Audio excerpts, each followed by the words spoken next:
In today's video, I'm going to teach you how to change Xero quote template, full 2025 guide, 5 minutes. If your quotes don't quite match your brand or layout preferences, updating the template in Xero is quick and straightforward.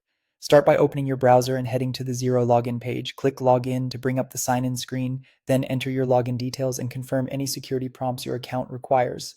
Click Login again and you'll land on your Xero dashboard. From the dashboard, look for your organization name at the top of the screen. Click the company name to reveal the menu, then choose Settings. Inside Settings, go to Invoice Settings. This is where Xero groups the branding and document template options for invoices and quotes. So don't worry if it sounds invoice focused. Your quote template lives here too.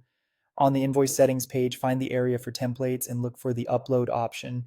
Click upload, then move to the quote section and choose browse under quote. This tells Xero you're uploading a file specifically for quotes, not invoices or other documents. Your computer's file picker will open, select the template file from your device and confirm. If you're not sure which file to use, pick the latest version you've customized for your brand. It's a good idea to keep the file name clear and versioned so you can easily track updates later.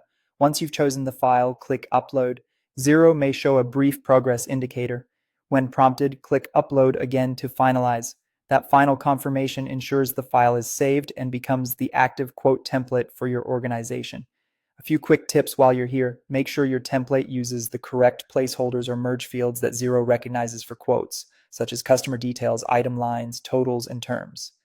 If your logo or fonts look off after upload, check that your logo image is high resolution and that you're using fonts that render well in PDFs. Also, if you manage multiple organizations in Xero, double check that you're in the right one before uploading so the change applies where you expect. That's it. After the upload is finalized, any new quote you create in Xero will use your updated template automatically. If you ever need to switch again, repeat these same steps to replace the file.